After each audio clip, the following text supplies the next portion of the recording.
Hello, everyone. Welcome to Academy of Astrology UK YouTube channel. I'm Rod Chang, and today with me is my best friend, Christian Conning. Hi, everyone. I think we are a little bit late. So when you raise your hand, I didn't hear the voice. I said, "Oh my God, we have a lagging again?" It's like, "Oh, okay, should we start again?" Anyway, but okay. So when you see Chris, so we know what we're going to do today is let's talk about fixed star. Since we started early this year, we talk about a lot of interesting fixed star, their story, and how to interpret them. What does that mean? And their story, and the background of the mythology of their background. And also, sometimes from time to time, I try to introduce different cultural concepts into the fixed star because I think star is not just belong to Western European culture, but also all around the world. And it will be very interesting. I mean, I didn't say you should interpret the fixed star in my way, but I would encourage you to discover the myths and the story related to the fixed star in your own culture, because that would be so interesting from title, and you can compare if you are interested into the fixed star. So, Chris, could you tell us what star we're going to talk about today? We are talking about Ahina, and it's in Gemini. Okay, so Ahina in Gemini. This is a very interesting fixed star for people who know about the fixed star in Gemini. Usually, I think we usually just probably know like a Castro and Pollux, right? Castro and Pollux, Yes. and then but when you're talking about Ahina, people say where it is. So, well, let's start it because I have prepared the presentation to show you. Okay, here we are. So Ahina and the Gemini, let's talk about fixed star. The first, I will give you little bit background about Ahina. And Ahina is in Gemini, but it's in, well, it symbolizes, it represents the Pollux feet. And if I remember, please correct me if I'm wrong, Christian, don't hesitate. I think these twins, Castro is the mortal one, if I remember, and the Pollux is the demigod, the god, son of the Zeus. And I think you will introduce their story, so I will not repeat that. But so it's on the feet of the Pollux. Its magnitude is a plus 1.9. It's quite bright, to be honest, quite bright.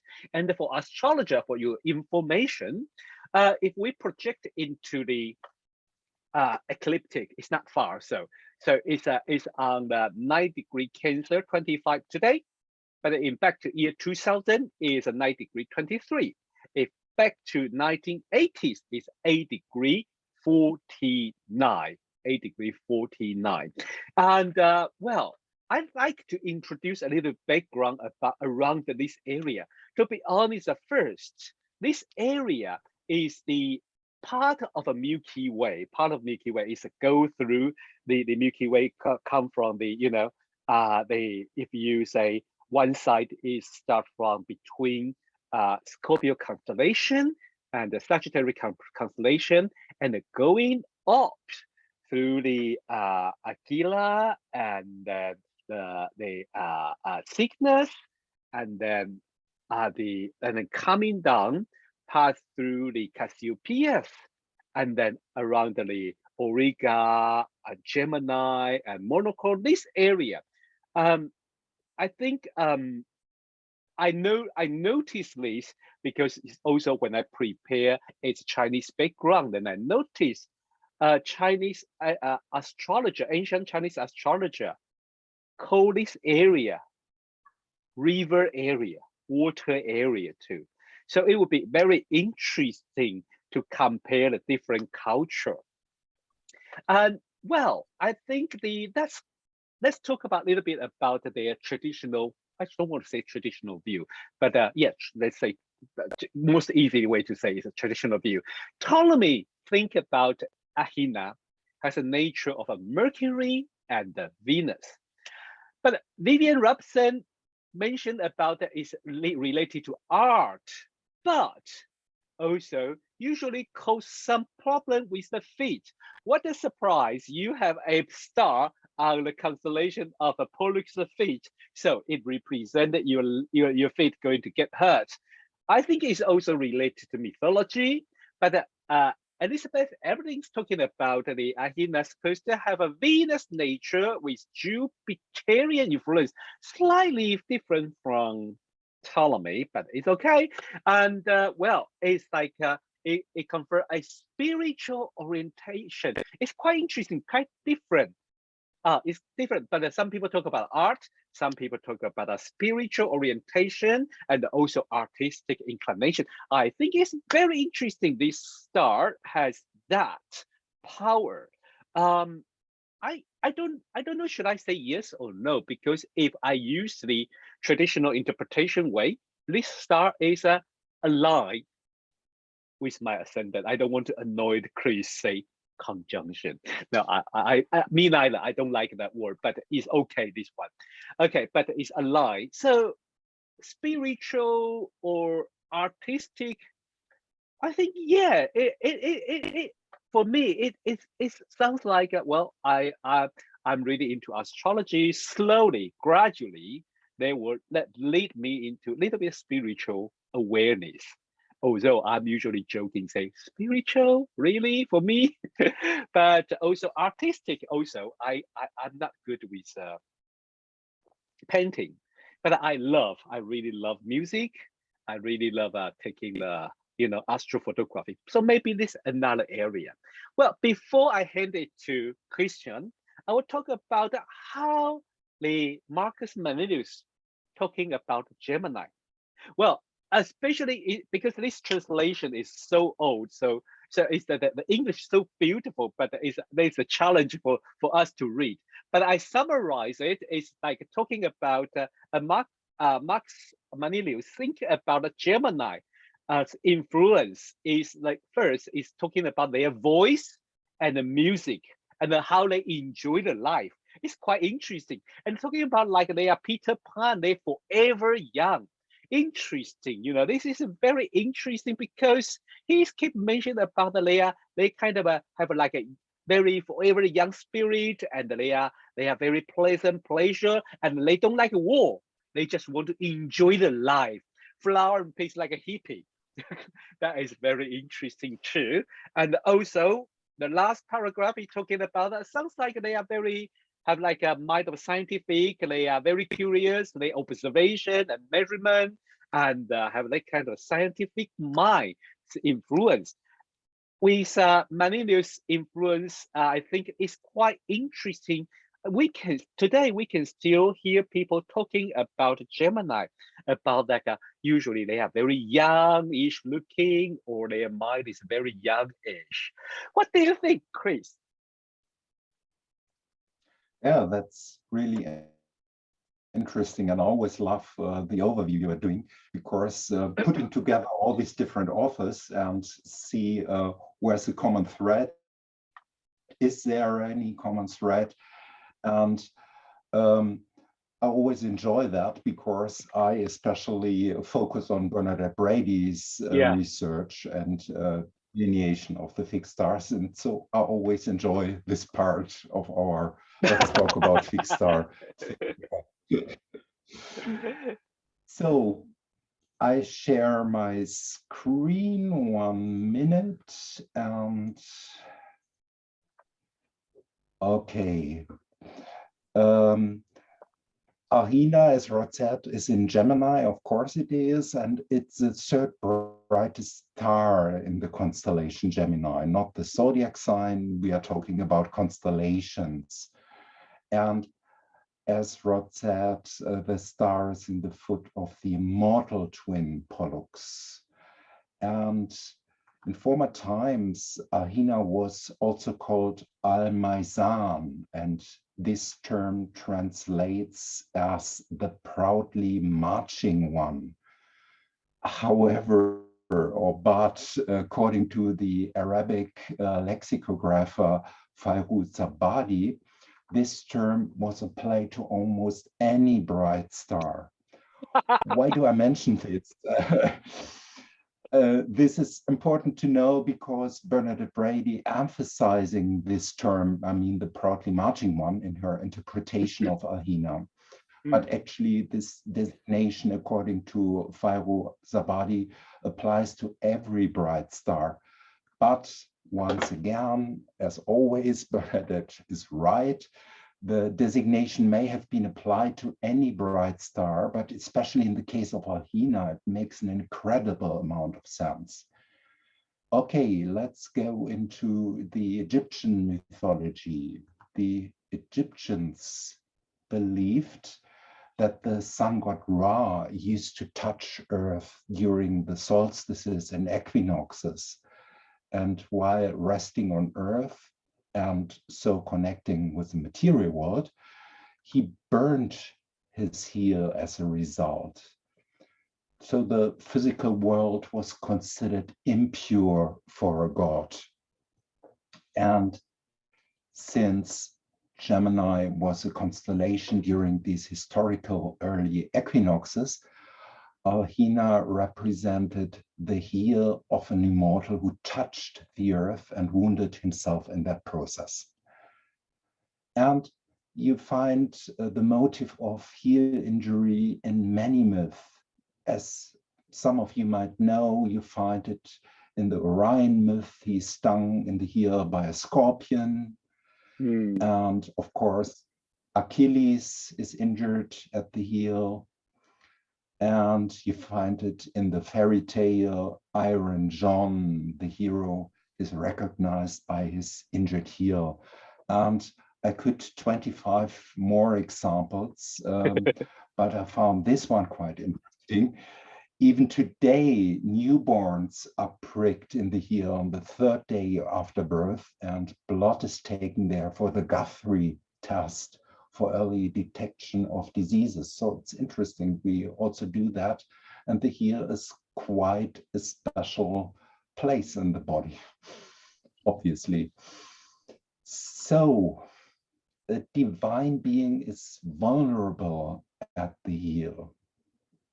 And as Rod also mentioned, Ahina is one of the few stars which are both in the zodiac belt, means the hero's journey, and seen from Earth in the Milky Way. And I think you could translate that as a path of the gods. So Ahina connects both worlds and gives one courage and commitment to one's goals. And according to Bernadette Brady, Ahina has a mission, has a conviction, and that fuels itself from the source of propagating an idea and connecting with an ideal.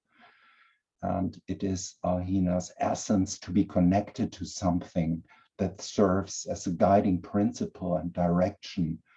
And this is what one fights for. Or maybe you align yourself with someone else's mission and follow it. Ahina's essence is not tied to any particular subject. The star simply symbolizes the energy that passionately and resolutely aligns itself to follow a path and to fight for it. And of course, this can be quite painful, but it is a pain that involves pride and love and the painful desire to connect to an idea. This is Ahina. But this pain is a price Ahina is willing to pay because the star believes it's worth fighting for. And on the shadow side, Ahina can also be sometimes quite fanatical and self-righteous. What one thinks and believes is absolutely true. And this can lead to intolerance or other opinions or aggressiveness or a missionary zeal. So nothing is accepted besides oneself, especially not those who think differently. I want to interrupt you, sorry, because I know usually Yes. you have to concentrate. But when you mention about that, when you mention about the sentence, so sometimes they are focused on what they want. They just like, I want this done, I want to make this happen. And a couple of days ago, I was watching the very famous Netflix series called Umbrella Academy. And I was watching the end of the season, and one superhero asked another superhero, say, "What do you call a superhero who have a mission and who have a lot of power, but who don't listen to other people?" A villain. Interesting. Yeah, yeah. It's always interesting to see the myth working Yes. nowadays. Even the Netflix series is so they steal everywhere. Oh yes, Because come on, there's classical lots of motif. mythology. Lots of Yes. mythology, because when you look at it, this is a Minotaur story. Why is here? So, and I always say, for me to put it in a simple, convenient keyword, Ahina is the Jeanne d'Arc star. To fight for a mission, to be willing to pay the price that it costs, but the mission is so important that you get for it. That's Ahina and Bernadette Brady's research work. So that was me, and now, as always, I'm quite excited to hear what you have to say about the Chinese mythology. Okay, let's go for that side, because it's very different, but it's also, we can imagine it, because as I think I should show this picture first, because as we talking about when I study the Chinese part, then I realize also they mentioned this part is a river part, is a Milky Way part. So I said, oh, interesting. How they talk about this. And so I want to introduce a little bit about the mention, or you call sign or constellation in Chinese, constellation of the sky in this area. And then I will go back to how they interpret and delineate this area. So in this part of Gemini, the first, they take the south part or lower part of Gemini, they call it a wheel. So because it's a river area, so there's a wheel, you get water. So the stars of the Gemini's lake, Castor and Pollux lake, are all formed as the wheel with the water. So this part of constellation is related to water, but because it's water area, so quite interesting. Right next to wheel, I think this star is a WhatsApp, right? The WhatsApp in the this area, this one. Yes, so WhatsApp is called celestial white cup. So this is a party area right next to wheel. You get a white cup. So it's about really about the indulgent luxury life of the imperial noble family. But on the north part is a northern river, or just North River. South part, right next to the wheel mentioned, like Gani Miners, the Proxion, we call it the South River. So this is the South River area. That's why I try to remind everyone, here is the river area. That's why very easily, if you have that concept, you will think about, oh, that's the Milky Way. That's another part of Milky Way. And I like your ideas. To be honest, I really like your idea. And maybe need to develop a little bit more about the junction between ecliptic and Milky Way. That is very interesting. We can develop a little bit more, do a little bit study and develop that kind of what does that mean? It would be very interesting. But in Chinese, that's quite interesting. I don't know why they put a weapon, an axe, right next to the wheel. The interpretation is like this. Let me come here. So this area, we call it mention of wheel, or wheel mention. It belongs to the 7 mentions of the birds. And there's a 4 animal. The north is a turtles, and the east is dragon, and the west is tiger. So the south side is the birds mentioned, and this is the first mention of the bird. So represent bird's head, also represent bird's head. And then, well, in the coaching Shu, it's being mentioned of a whale. And it's talking about the hydraulic engineering, or all the water affair, water business, canal, river, trough, or the flooding, all related to this mention and the nearby area. So like a North River, South River, and the whale mentioned, and the celestial white cup, they all represent water business, from drinking water to wine to the the hydraulic work, hydraulic engineering with the rice field, or with the how you maintain and manage with the canal and the water and the cleanness of water. But very interesting, there is another thing related to this mentioned, they call law and the legal issue, legal business, and the balance. Then I realized, because we usually call the balance with water in Chinese words. So because when you put water, it usually give you a flat surface. So water is represent the flat and the smooth and the balance. So that's what they say. We put an axe right next to wheel to cut down the excess, to prevent the excess. That means, because I think that's another idea, because I just say there is a celestial white cup here. So here's a party area. When bright star around here, when star is very bright around here, well, country is very have a good harvest, and country is kind of a rich and happy. People enjoy party. But another problem is, when you overdo it, when you indulge yourself, there's excessive.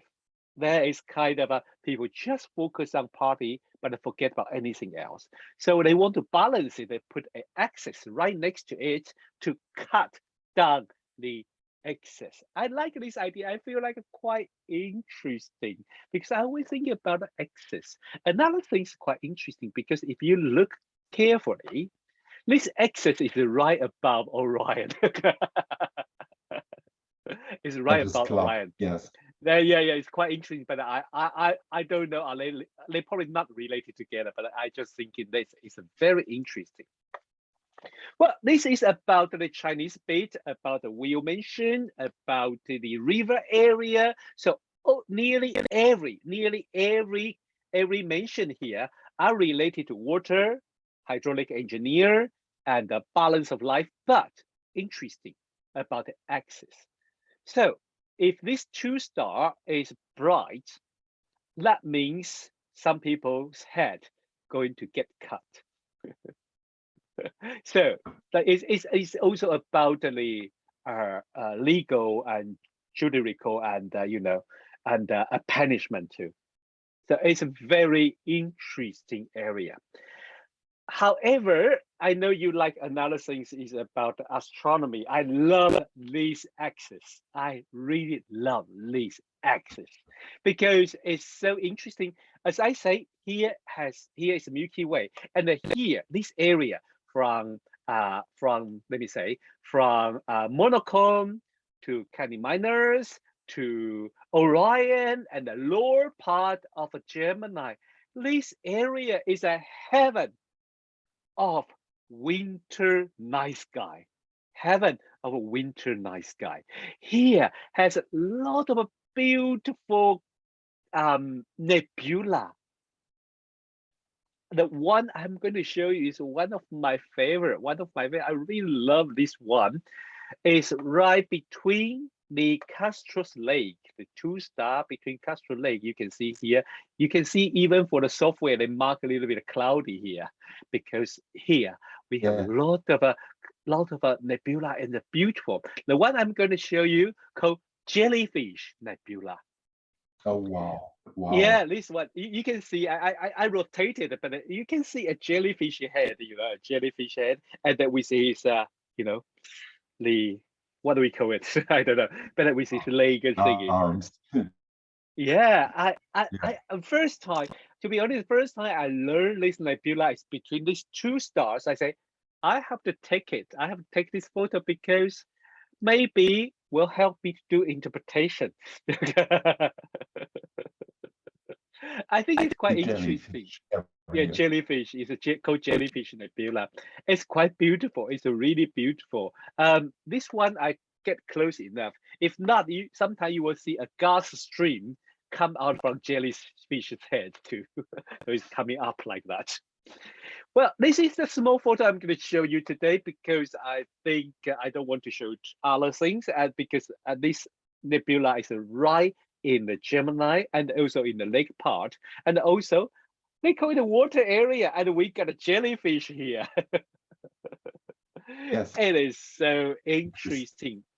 Yeah, so, well, summarize a little bit about Ahina. So, well, in the Chinese view, we're talking about the water, balance of water, or the kind of focus on the hydraulic engineer. And then, well, the Vivian Rapson and Elizabeth Epting all talking about artistic, and Elizabeth Epting add a little bit about the spiritual area. But Marx Maninius also talking about their love of life, but also their curiosity of the science.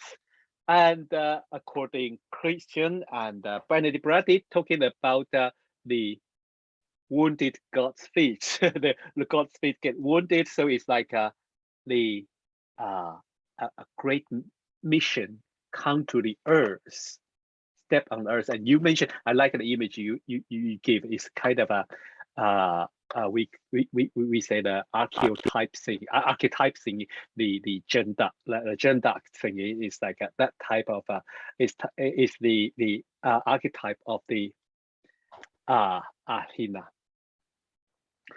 Well, I think this is today our Let's Talk About Fixed Star with Ahina. And then thank you for watching our Let's Talk About Fixed Star. Please, if you have any feedback or question, please leave your question and feedback underneath the comment area. So we will try to reply. And then, well, next week, I think is the last week of July. We didn't prepare any program. I will try to find something to talk about it and do the live stream. And then the first week of August is our usual the faculty team. Marcus and Mandy will come back. We'll talk about the transit in August. Well, see you next month. Stay tuned. Bye-bye. Bye-bye.